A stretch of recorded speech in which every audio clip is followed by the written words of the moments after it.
Você já parou para pensar o motivo, a razão pela qual o seu cliente deixou de utilizar o seu produto ou serviço e partiu para uma nova solução?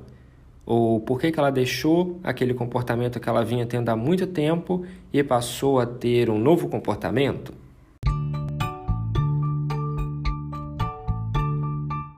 Hoje a gente vai conversar sobre as forças do progresso, uma ferramenta dentro do guarda-chuva de Jobs Should Be Done que pode te auxiliar a não ficar preso mais a hipóteses, ou achismos, ou convenções sociais dentro do mercado.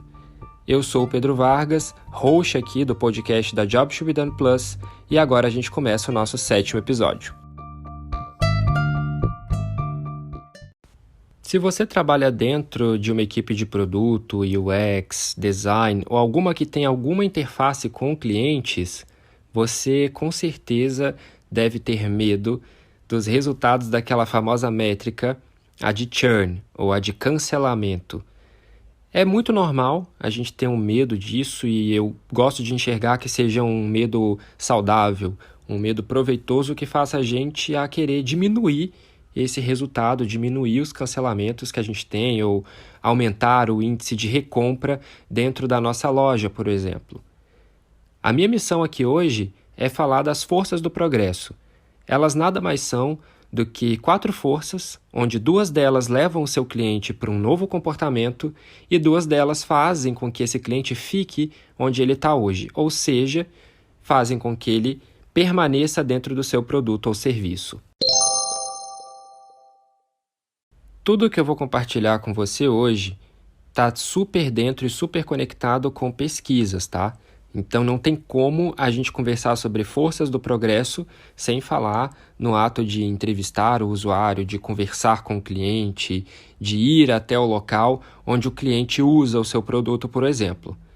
Então aí a gente sai daquele mundo de achismo, de hipótese, do que a gente ouve falar bem longe e passa a entrar diretamente na vida do cliente.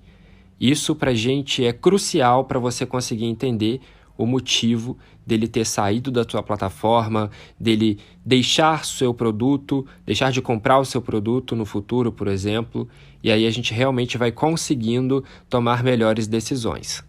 Andando em diversos eventos no Brasil e conversando com vários profissionais, eu vejo alguns padrões quando as pessoas começam a elencar os motivos de um grande número de churn rate, né, de taxa de cancelamento. Muitas pessoas falam de atendimento ou suporte, outras falam de uma má experiência para o usuário, mais ligada a UI, UX, e muitos também falam sobre a falta de uma feature, de uma funcionalidade, algum bug, por exemplo. Essas são as 3 coisas que eu mais ouço. Mas as coisas que a gente mais descobre, batendo na porta do cliente, entendendo, entrevistando, são coisas tão simples ou tão complexas que a gente não tinha considerado antes se a gente fosse seguir nesse meio e nessa onda que a gente já estava seguindo. Então a minha provocação para você que está escutando esse podcast agora é a seguinte: você se contenta recebendo uma resposta do seu cliente quando ele cancela o teu software, o teu produto, o teu serviço, dizendo que o seu produto está caro ou o seu produto não tem uma funcionalidade? Você se contenta com isso? Se sim, eu tenho uma pergunta para você. Como que você toma a decisão somente baseado nesse tipo de informação? Para mim, fica muito difícil visualizar como que a gente vai tomar uma decisão coerente e assertiva tendo a informação de que o seu cliente achou o seu produto caro ou que ele precisava de uma funcionalidade ou recurso que ele não tem hoje. As forças do progresso, elas vêm para ajudar você a entrevistar esse cliente que acabou de deixar esse produto, né, o seu serviço, por exemplo, ou que mudou de um comportamento X para um comportamento Y. É muito tranquilo a gente pensar que uma pessoa deixou de utilizar um produto ou serviço baseado no que a gente acha e no que as pessoas falam. Mas não é bem assim, e agora eu vou explicar para você essas 4 forças e o que os clientes, enfim, nós, pessoas, né, somos pessoas, levamos em consideração ao deixar de utilizar um produto ou serviço e passar a utilizar outro. São 4 elementos aí que, se você ficar ligado, com certeza suas decisões vão mudar dentro do produto, dentro do design. Vamos então ao que interessa, chega de blá blá blá. Vamos falar sobre as forças do progresso. Se você tiver com lápis e papel aí na mão ou algum software que permita você desenhar, é muito simples. Desenhe aí 4 círculos, 2 em cima, 2 embaixo.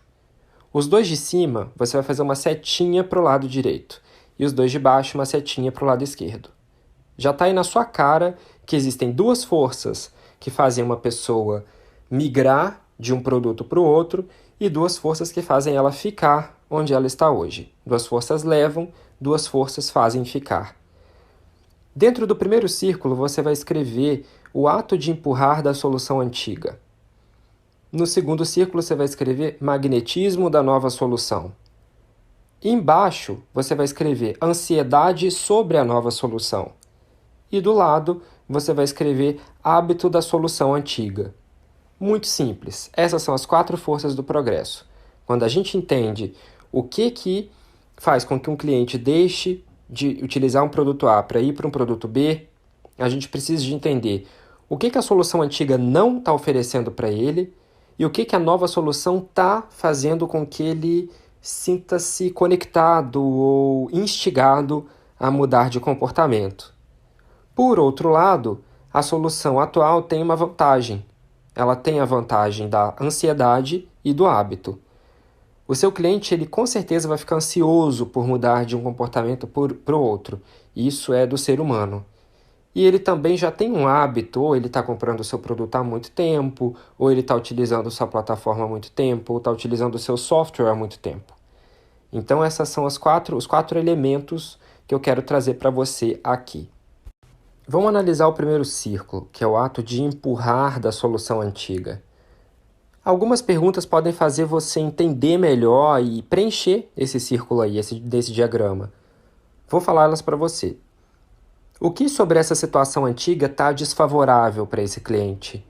Que progresso essa pessoa está tentando ter na vida dela que o seu produto não está conseguindo? O que está empurrando essa pessoa para procurar uma nova solução? Que momento? Qual que foi o gatilho que ela teve para pensar, putz, eu preciso de trocar de um produto A para um produto B? Pensando no magnetismo da nova solução, que é o círculo do lado, você vai ter aí que magnetismos, o que está atraindo essa pessoa para um novo produto? Esses magnetismos são importantes em que nível? Por que eles são importantes para essa pessoa? Em que situação ela pensou nisso? Qual que é o resultado que essa pessoa espera com esse novo produto, esse novo serviço? Embaixo, nas forças que fazem esse cliente ficar no seu produto, a gente tem a ansiedade e os hábitos. Vamos falar primeiro da ansiedade, vai. Você pode perguntar para esse cliente, buscar entender melhor. O que a pessoa precisou responder primeiro antes de investir na nova solução? O que estava faltando para ela investir na nova solução? O que causou ansiedade, medo sobre a nova solução, sobre o novo produto? E nos hábitos, por que a pessoa demorou a investir em uma nova solução? E do que a pessoa teve que abrir mão para ela fazer essa mudança? Então, se você entende todas essas perguntas que eu coloquei aqui para você agora, fica muito mais fácil você tomar uma decisão no seu produto, inovar, melhorar uma feature, argumentar com o seu chefe, com o seu líder, do porquê que algo deve ser implementado. A gente começa a entender melhor a ideia, né, das forças do progresso quando a gente começa a criticar a nossa métrica de churn. Por que o nosso churn aumentou depois que a gente tomou uma certa decisão ou fez o deploy de alguma coisa dentro do produto? Por que o churn aumentou já que a gente não mudou nada no produto? Será que tem algo a ver mais com o mercado, enfim, algo que não está no nosso controle? Então aí a gente tem que parar para pensar, investigar e entender com o cliente.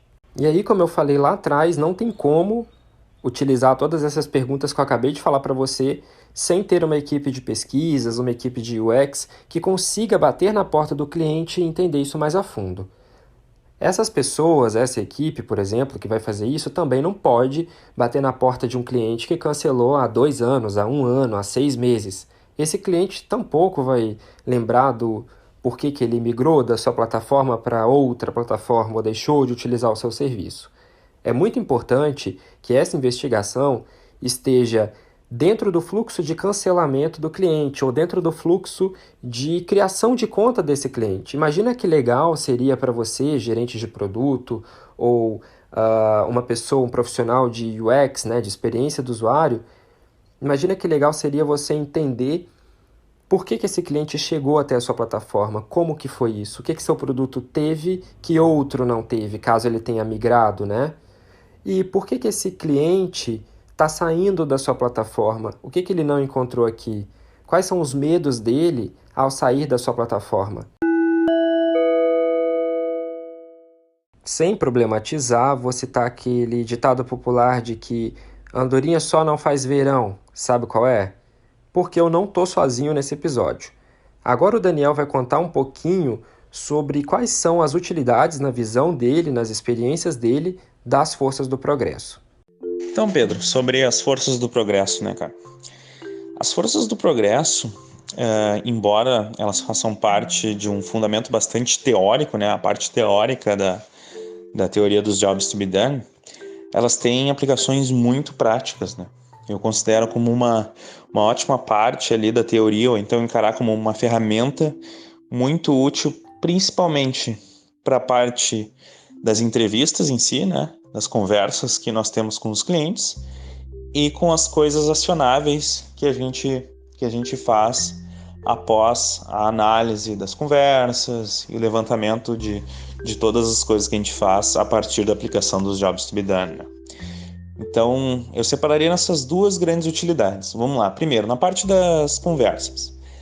Na parte de quando a gente está tentando descobrir os jobs do cliente, levantando através dessa parte qualitativa, como é que foi essa jornada dele até um produto, como é a utilização dele do produto, as forças do progresso são fundamentais para a gente ter esse foco durante essa conversa. O que eu quero dizer com isso?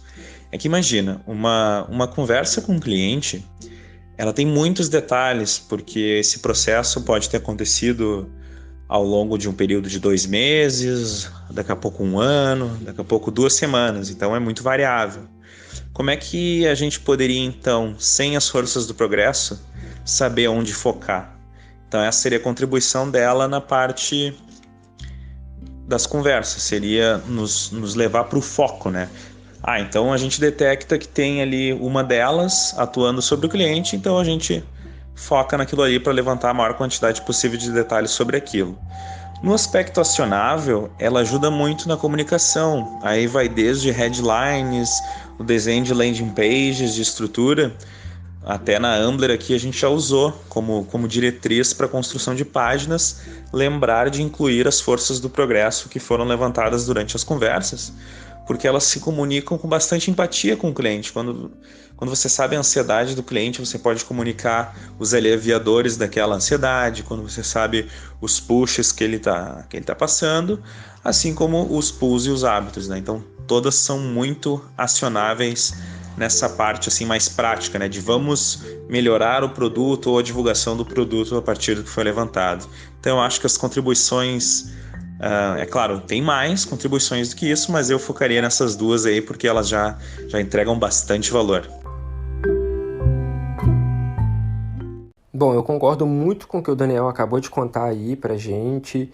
Ele acabou dando alguns exemplos de situações onde as forças do progresso, né, quando entendidas em entrevistas, no processo de pesquisa com o cliente, foram utilizadas em soluções da empresa, então conteúdos, landing pages, isso pode acontecer e tem uma área aí que está totalmente conectada a isso que é marketing de produto, o pessoal que está lá comunicando os benefícios do produto, o próprio site da empresa pode ter isso muito bem entendido, né?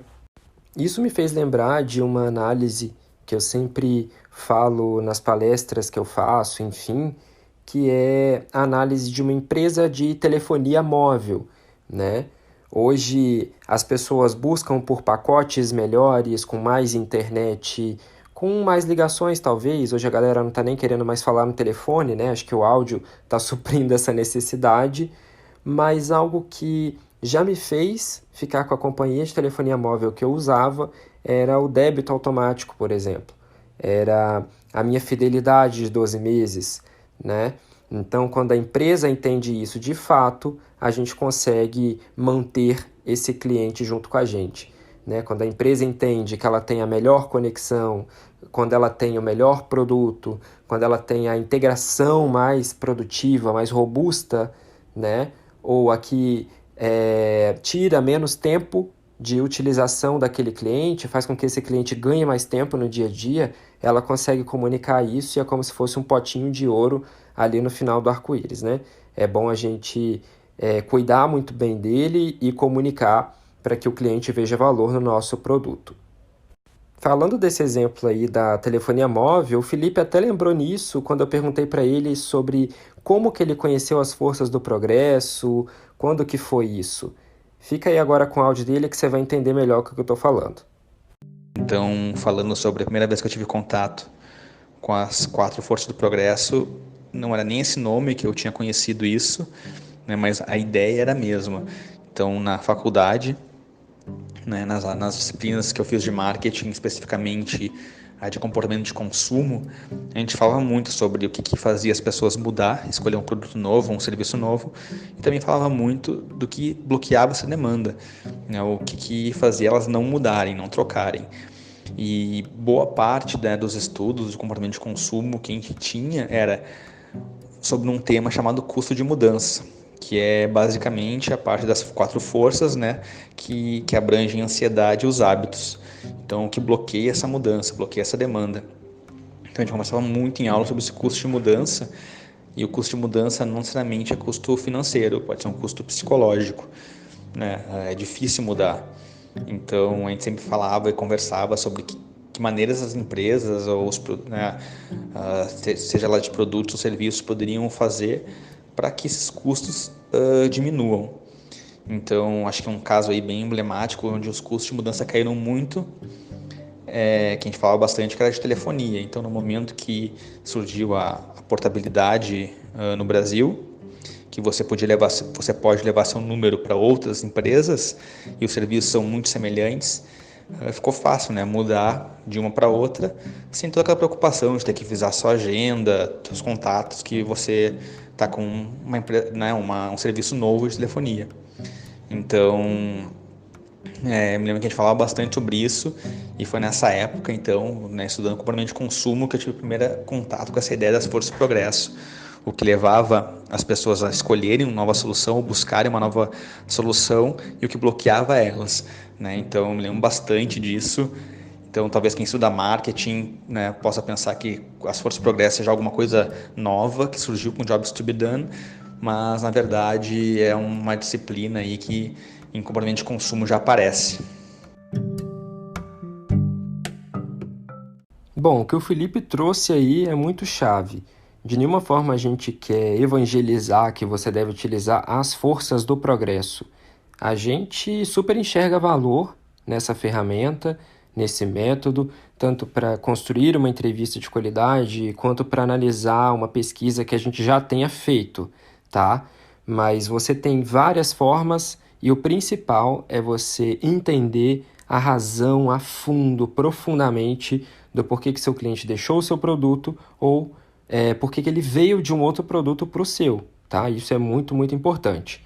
Para fechar com chave de ouro, vou deixar o Nico falando para você sobre a importância das forças do progresso, que, por sinal, você pode encontrar aí no Google, enfim, no nosso Medium, inclusive, como diagrama das forças ou diagrama de forças. Fechou? Vamos lá então. As forças de progresso podem ser utilizadas tanto para entender uma mudança de um produto A um produto B ou um serviço A um serviço B e, ao mesmo tempo, podem ajudar a entender contextos que aconteceram para uma pessoa que mudar de uma situação A uma situação B. Bom, acho que o Nico conseguiu fechar super bem aí, Não só entender porquê de um produto a outro, mas entender os contextos que foram incluídos aí dentro dessa situação de mudança, né? De nada adianta a gente saber do que o nosso produto é bom se a gente não entender quando que foi isso, em que situação, como que foi, com quem que esse cliente compartilhou, por exemplo, que ele estava alterando uma decisão dele de utilizar um serviço X e ir para um serviço Y, como que se deu isso tudo, né? A gente tem que entender, preencher as 4 forças, mas a gente tem que preencher profundamente com todo o nível de detalhamento.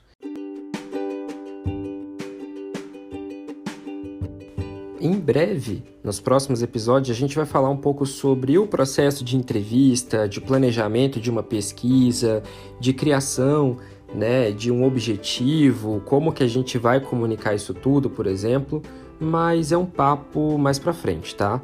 A nossa ideia agora é compartilhar as ferramentas, algumas teorias ainda para a gente ficar super alinhado e conseguir passar para o próximo nível. Eu espero que você tenha curtido esse episódio, foi diferente dos últimos que a gente vinha tendo. Eu conto com seu feedback, é só mandar pra gente, tanto no LinkedIn quanto no Instagram. É só você seguir lá JTBD Plus, né? Ou entrar em contato através das nossas redes sociais e e-mails. Eu fico por aqui, espero que você tenha curtido de verdade e que você consiga aplicar dentro da empresa ou dentro da tua equipe com os seus clientes. Um abraço e até o próximo episódio.